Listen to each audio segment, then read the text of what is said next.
नमस्कार दोस्तों, संकल्प मैथ्स क्लासेस में आपका स्वागत है। 10 पे आधारित पार्ट 4 हल कर रहे हैं। सवाल हल करने से पहले मैं आपसे केवल एक ही रिक्वेस्ट करूंगा कि चैनल को सब्सक्राइब और शेयर करना न भूलें। एक रेलगाड़ी प्लेटफॉर्म पर खड़े व्यक्ति को 8 सेकंड में पार करती है तथा 264 मीटर लंबे इस प्लेटफॉर्म को 20 सेकंड में पार कर जाती है। रेलगाड़ी की लंबाई क्या है? रेलगाड़ी की लंबाई ज्ञात करनी है, हमें दूरी ज्ञात करनी है। रेलगाड़ी की जो लंबाई है उसको ही हम दूरी बोलेंगे। तो दूरी बराबर के चाल इंटू के समय। चाल बराबर के होता है दूरी बट्टे समय, या आप दूरी बराबर के कह सकते हैं चाल इंटू के समय। ये तो एक नॉर्मली फॉर्मूला है, इसको सभी जानते हैं। अब इसके लिए समय की ज़रूरत पड़ेगी और हमें चाल की ज़रूरत पड़ेगी। अब चाल तो ट्रेन की इसमें कहीं दे नहीं रखी है। अब इस तरीके के सवाल मैं आपको पहले भी कई बार बता चुका हूँ। तो यहाँ से पहले मैं ट्रेन की चाल निकालूंगा। ट्रेन की चाल, चाल बराबर के दूरी बट्टे समय। अब आप कहेंगे दूरी तो दे नहीं रखी है। दूरी प्लेटफॉर्म की दे रखी है 264 मीटर। 264 मीटर लंबा एक प्लेटफॉर्म है। तो प्लेटफॉर्म की दूरी का इस्तेमाल करके और प्लेटफॉर्म के ही समय को मैं प्रयोग करूंगा। अब इसमें क्या कह रहा है कि एक व्यक्ति को ट्रेन 8 सेकंड में पार करती है जो प्लेटफॉर्म पर खड़ा हुआ है। अब इसी प्लेटफॉर्म को वो 20 सेकंड में पार करती है। एक व्यक्ति है जो इसी प्लेटफॉर्म पर खड़ा हुआ है। मैंने मान लिया कि ये प्लेटफॉर्म है, इसी प्लेटफॉर्म पर एक व्यक्ति खड़ा हुआ है ये, और इसको ट्रेन 8 सेकंड में पार कर जाती है और इस पूरे प्लेटफॉर्म को 20 सेकंड में पार कर रही है। अब आप खुद सोचिए कि प्लेटफॉर्म को पार करेगी तो व्यक्ति को तो ऑलरेडी ऑटोमेटिकली पार कर जाएगी। तो व्यक्ति का जो समय जो दे रखा है वो एक्स्ट्रा में दे रखा है। तो जो एक्स्ट्रा का जो समय है उसको मैं इस प्लेटफॉर्म वाले समय में से माइनस कर देता हूँ। तो जब मैं इसको माइनस कर दूंगा तो समय बराबर के आ जाएगा 20 माइनस के 8 बराबर के 12 सेकंड। इस वाले समय को इस्तेमाल करेंगे। विशेष ध्यान रखने वाली चीज़ें, समझने वाली चीज़ें, विशेष ध्यान देना है इन चीज़ों पर आपको। यहाँ पे मैं इस चाल को निकालने के लिए इस समय का प्रयोग कर रहा हूँ। मैं केवल ये ध्यान रखना है आपको, मैं केवल ट्रेन की चाल को निकालने के लिए इस समय का प्रयोग कर रहा हूँ। ठीक है। तो चाल बराबर के दूरी बट्टे समय। प्लेटफॉर्म की जो दूरी दे रखी है वो दे रखी है 264, और जो समय दे रखा है, समय दे रखा है 12। तो 12 का इसमें भाग दे दीजिए। 12 दूनी 24, 12 दूनी 24। चाल आ गई आपकी 22 मीटर प्रति सेकंड। चाल आ गई आपकी 22 मीटर प्रति सेकंड। अब हमें चाल पता चल गई। दूरी बराबर के क्या होता है? चाल इंटू के समय।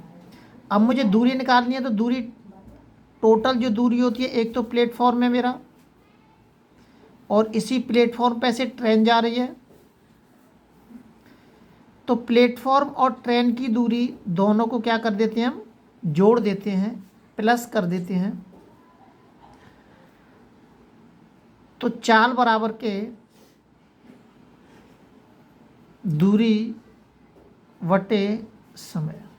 चाल मुझे पता है 22 निकाल लिया अभी मैंने।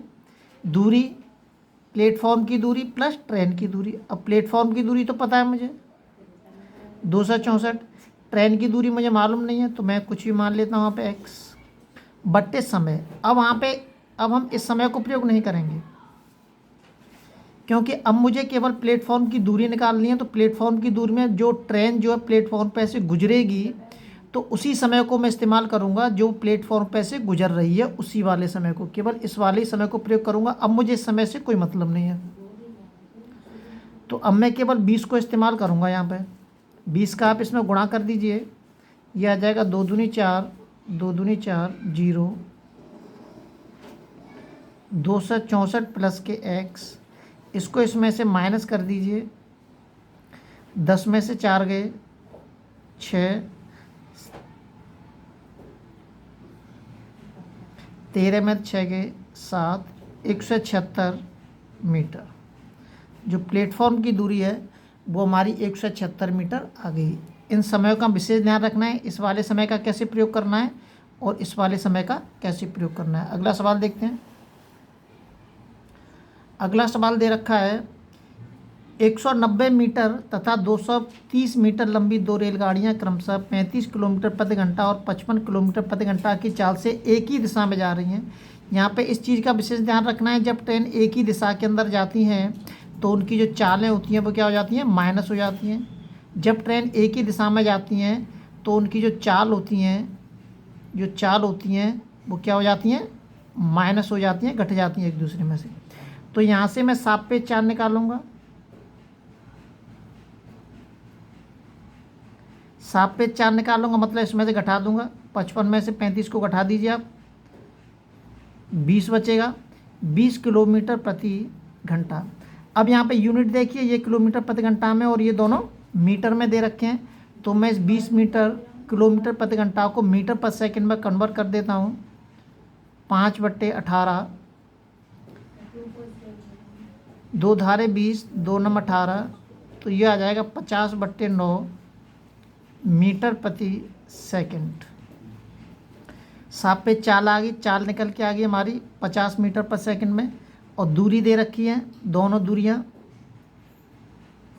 जब दूरी, अब ये तो ट्रेन चाहे एक ही दिशा में जाएं चाहे विपरीत दिशा में जाएं, दूरी तो हमारी दोनों जुड़ेंगी, उसमें कोई अंतर नहीं होगा।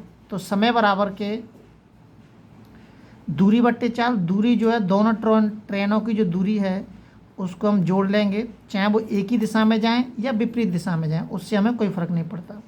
समय बराबर के दूरी बट्टे सापेक्ष चाल कितनी दे रखी है, 50/9। जोड़ दीजिए, 9 3 12, 420/50। ये 9 कहाँ पहुँच जाएगा, ऊपर पहुँच जाएगा।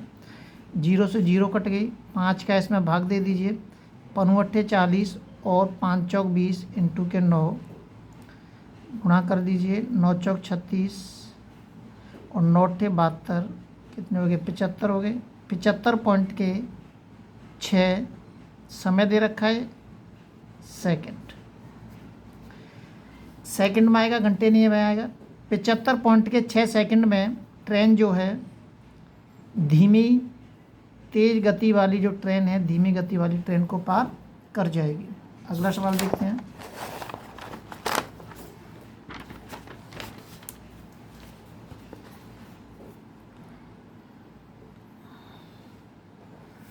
अगला सवाल दे रखा है 50 किलोमीटर प्रति घंटा और 52 किलोमीटर प्रति घंटा की चाल से परस्पर, अब आपको ये ध्यान रखना है विपरीत, ये विपरीत दिशा में जा रहे हैं। तो विपरीत दिशा का मतलब क्या होता है कि जो चालें होती हैं हमारी, एक इधर जा रही है और एक इधर जा रही है, तो जो चाल होती हैं जो हमारी क्या हो जाएंगी, प्लस हो जाएंगी। ये ध्यान रखना है आपको।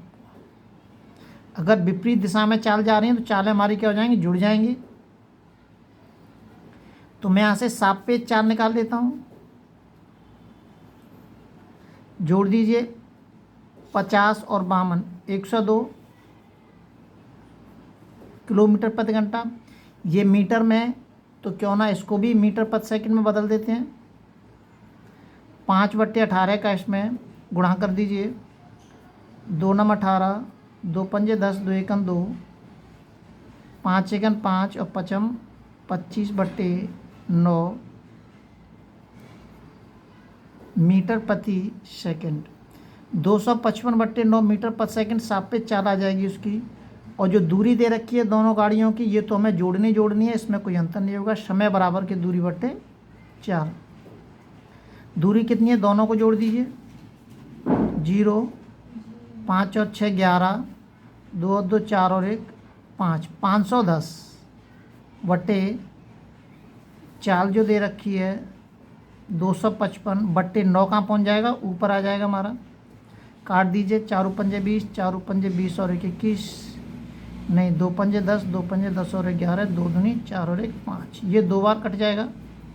9 दूनी 18, 18 सेकंड में एक दूसरे को पार कर जाएंगी ट्रेन। ये चीज़ें विशेष ध्यान रखनी है। अगर विपरीत दिशा में जा रही हैं तो चालों का क्या कर देते हैं हम, चालों को जोड़ देते हैं, और एक ही दिशा में जाती हैं तो चाल माइनस कर देते हैं। अगला सवाल देखते हैं। अगला सवाल दे रखा है कि एक ट्रेन 12 मिनट में 12 किलोमीटर की दूरी तय करती है। यदि गति में 5 किलोमीटर प्रति घंटा कम यदि गति 5 किलोमीटर प्रति घंटा कम हो जाए तो इसे 22 किलोमीटर की दूरी पार करने में कितना समय लगाएगा। अब हमें पहली चाल नहीं मालूम है तो हम चाल कम किस में से करेंगे। हमें पहली चाल तो पता होना चाहिए पहले, जब भी तो हम 5 किलोमीटर प्रति घंटा की कमी कर सकते हैं। उसमें हमें पहली चाल ही नहीं मालूम है, तो पहली चाल निकालते हैं पहले। ये जो दे रखा है समय जो दे रखा है टी बराबर के दे रखा है 12 मिनट, ये मिनट में दे रखा है, और ये किलोमीटर में दे रखा है, ये भी किलोमीटर में दे रखा है, किलोमीटर प्रति घंटा में, लेकिन ये मिनट में दे रखा है। तो मैं इसको घंटे में कन्वर्ट कर देता हूँ। 12×5 = 1/5 घंटा। टी बराबर के निकल के आ गया मेरा 1/5 घंटा, और दूरी जो दे रखी है वो दे रखी है 12 किलोमीटर की। यहाँ से मैं चाल निकाल सकता हूँ। चाल बराबर के दूरी वट्टे समय कितना है 1/5, 5 का पहुँच जाएगा ऊपर आ जाएगा, तो चाल निकल के आ जाएगी 12×60 60 किलोमीटर प्रति घंटा। अब मुझे चाल पता चल गई। अब जब मुझे चाल पता चल गई तो इस चाल में मुझे कमी कितनी करनी है 5 किलोमीटर प्रति घंटा की। तो जो नई चाल आएगी हमारी, नई चाल आ जाएगी 60 - 5, तो ये हो जाएगा 55 किलोमीटर प्रति घंटा। अब इस वाली चाल से मुझे ये वाली दूरी क्या करनी है, तय करनी है। मुझे इस वाली चाल से चलना है और ये वाली दूरी मुझे तय करनी है। समय बराबर के दूरी कौन सी इस्तेमाल करनी है, अब ये वाली समय बराबर के दूरी बट्टे और चाल आ गई। इसमें भाग दे दीजिए, पॉइंट लगा दीजिए, 0 बढ़ गई, तो ये हो जाएगा 220 हो गया। 4 × 5 = 20, 4 × 5 = 20, 21 × 5 = 4। इतने घंटे में, पॉइंट के 4 घंटे में इस वाली दूरी को, जो 22 किलोमीटर की दूरी है, इसको ट्रेन पार कर जाएगी। अगर इसको मैं मिनट में निकालना चाहूँ तो आप इसमें 60 का गुणा कर दीजिए, तो यह आ जाएगा 24, पॉइंट लग जाएगा, 24 मिनट में पार कर जाएगी। सवालों का अभ्यास बेहद ज़रूरी है। आप अभ्यास करते रहें। लगातार नोटिफिकेशन प्राप्त करने के लिए चैनल को सब्सक्राइब जरूर करते रहें, ताकि जल्द से जल्द जो नई वीडियो है वो आपके पास पहुंच सके।